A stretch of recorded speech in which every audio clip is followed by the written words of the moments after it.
अस्सलाम वालेकुम स्टूडेंट। आज जो है हमने बेसिक की अगली जो हमारी कमांड्स हैं उनको आज हम डिस्कस करेंगे। आज की जो फर्स्ट कमांड है वो है हमारे पास किल कमांड। किल कमांड क्या करती है, आपकी जो फाइल होती है उसको डिलीट करती है। मैं रिपीट कर रही हूँ, आपकी फाइल को डिलीट करती है। जो हमने डिलीट कमांड पढ़ी थी वो हमारे लाइन नंबर को डिलीट कर रही थी। किल कमांड जो है वो हमारी फाइल जो हमारी डिस्क के अंदर पड़ी होती है उसको डिलीट कर रही होती है। This command is use to delete और remove a file from the disk, यानी वो उस फाइल या को डिस्क में से रिमूव या डिलीट करती है। किल का सिंटेक्स होता है किल और आगे हम फाइल नेम देते हैं, यानी हमने कौन सी फाइल को डिलीट करना है। इसकी एग्जांपल है आपके पास, हम देते हैं किल inventory.bas। आपको पता है इन्वेंट्री क्या है, हमारे पास जो फाइल नेम है, और .bas क्या है हमारे पास उसकी बेसिक प्रोग्राम की एक्सटेंशन है। तो ये क्या करेगी कि जो करंट डायरेक्टरी, जिस डायरेक्टरी को हम इस वक्त यूज कर रहे होंगे उसमें से क्या करेगी, फाइल को, इन्वेंट्री नाम की फाइल को क्या कर देगी, डिलीट कर देगी। और अगर हम inventory.static अपने जो वाइल्ड कार्ड्स पढ़े थे फाइल कमांड में वो हम कील कमांड में भी यूज कर सकते हैं। तो ये क्या करेगी कि उसमें से उसको डिलीट कर देगी। ठीक है, वो इन्वेंट्री के साथ कोई भी एक्सटेंशन होगी तो उस नाम की फाइल को क्या कर देगी, वो डिलीट कर देगी। अच्छा, वो कह रहे हैं कि किल कमांड जो होती है ना, ये बहुत डेंजरस कमांड है। डेंजरस क्यों कहा जा रहा है इसको,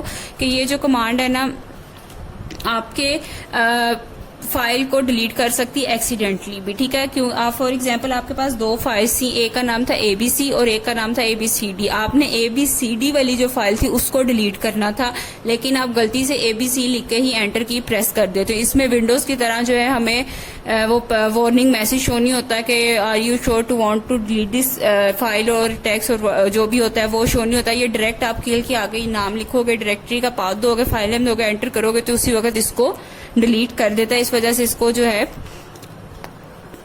एक आपकी कमांड को डेंजरस कमांड कहा गया है।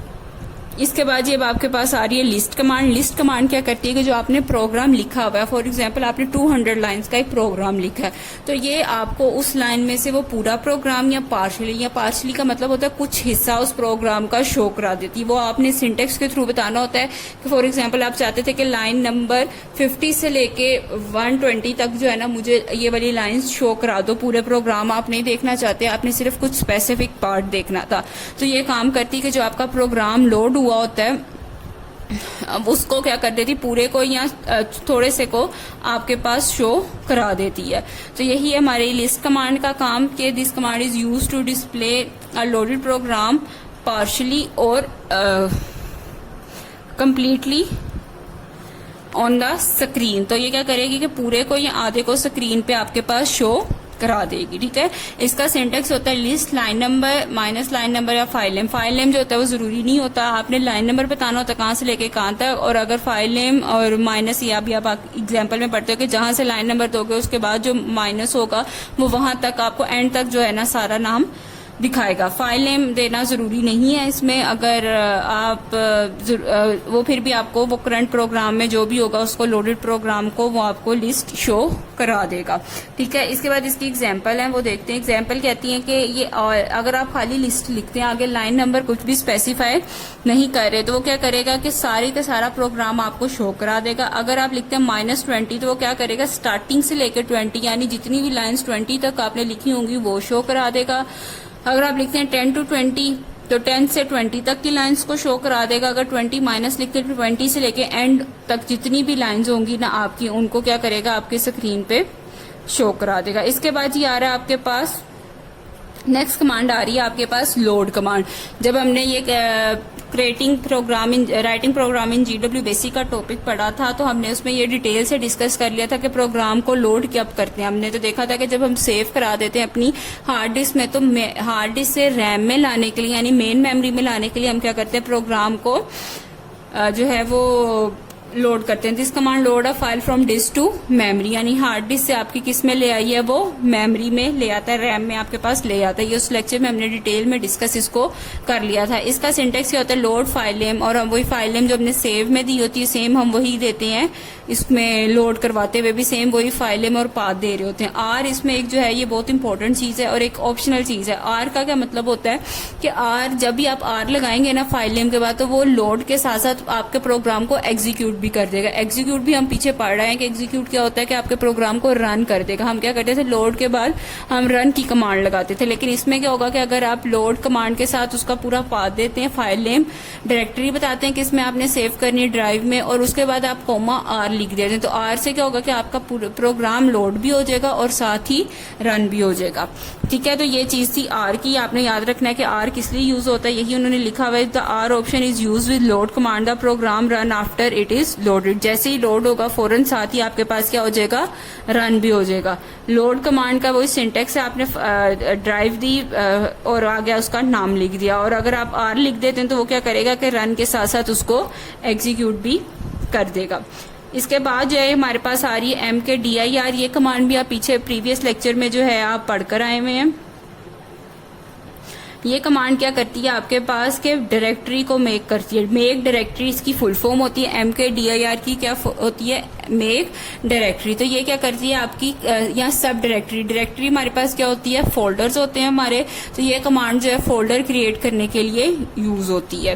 ठीक है, तो ये क्या है mkdir, तो उसके आगे आप क्या दोगे, पाथ नेम दोगे, तो आपकी क्या हो जाएगी, डायरेक्टरी क्रिएट हो जाएगी। और उसमें उन्होंने लिखा हुआ है कि इसमें आपने ज़ाहिर नाम देना होता है, तो जो एक्सप्रेशन है वो 63 कैरेक्टर से ज्यादा एक्सीड नहीं करना चाहिए। तो mkdir आपने लिखा, डी ड्राइव में गुड्स फोल्डर के नाम से आपने इन्वेंटरी की एक सब डायरेक्टरी क्रिएट कर दी। सब डायरेक्टरी का मतलब होता है फोल्डर के अंदर फोल्डर, यानी डायरेक्टरी के अंदर एक और डायरेक्टरी आपने क्रिएट कर दी। आप इसका क्या मतलब था कि आपने गुड्स की एक डायरेक्टरी थी पहले ही, उसमें एक इन्वेंटरी की एक और डायरेक्टरी आपने क्रिएट कर दी जो सब डायरेक्टरी थी हमारे पास। ठीक है, इसके बाद ये हमारे पास आ रही है नेम कमांड। नेम कमांड की इसलिए यूज होती है कि आपकी किसी फाइल को रीनेम करने के लिए। वैसे तो आप विंडोज में क्या करते हैं कि उस पर राइट क्लिक करते हैं, आपके पास वो एक डायलॉग बॉक्स ओपन होता है, उसमें से रीनेम करके आप सारा जो काम होता है आप रीनेम करके न्यू नेम एंटर करते हैं और आपका नेम चेंज हो जाता है। लेकिन बेसिक में काम करने के लिए आपको मैंने पहले कहा कि CLI एक कमांड लाइन इंटरफेस है, तो इसमें जो भी काम होगा ना वो सारा कमांड्स और स्टेटमेंट के थ्रू होगा।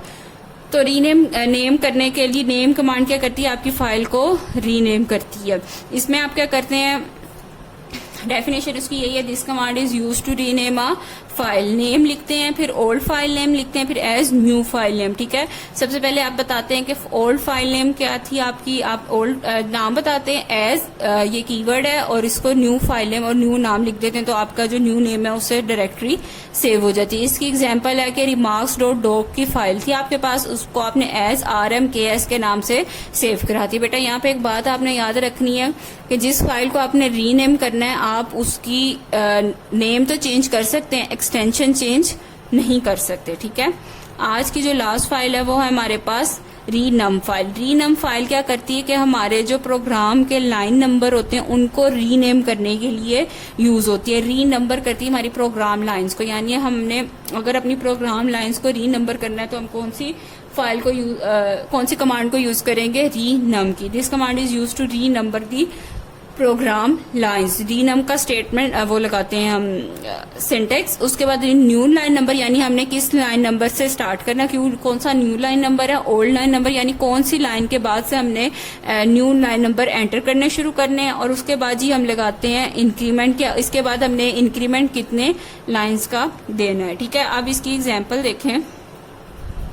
रीनम, अगर आप खाली रीनम लिख देते हैं और कुछ भी नहीं साथ ना लाइन नंबर ओल्ड देते हैं ना न्यू देते हैं, तो ये क्या करेगा, आपकी पूरी की पूरी जो स्टार्टिंग से प्रोग्राम है ना उसकी लाइंस को ऑटोमेटिकली कोई नया नंबर असाइन कर देगा। ठीक है, और डिफॉल्ट इंक्रीमेंट उसमें 10 का करता जाएगा हर लाइन नंबर में। उसके बाद अगर आप देते हैं 80, न्यू लाइन नंबर है आपका 80 में, सिंटेक्स के साथ इसको मैच करें। उसके बाद आप कोमा लगाते हैं और फिर ओल्ड नंबर आप नहीं देते और इंक्रीमेंट आप रखवा देते हैं 30 का। तो ये क्या करेगा कि स्टार्टिंग से लेके एंडिंग तक ना 80 से प्रोग्राम को स्टार्ट करेगा और हर लाइन में ना 30 का इंक्रीमेंट लगाई जाएगा। अगर आप ओल्ड नंबर नहीं देते, इसके सिंटेक्स में इसी तरह 2 दफा कोमा आएगा और बीच में स्पेस छोड़ी जाएगी। ठीक है, तो उसमें क्या होगा कि वो स्टार्टिंग से 80 देना शुरू करेगा फर्स्ट लाइन को, हर एक लाइन में ना 30 का इंक्रीमेंट करता जाएगा और उस तरह से इसका काम चलता जाएगा। अगर तो आप देते हैं रीनम 50 150,70 यानी जो 150 है वो न्यू लाइन नंबर है आपका, 70 ओल्ड लाइन नंबर है, और हर एक लाइन में आपने क्या करना है 50 का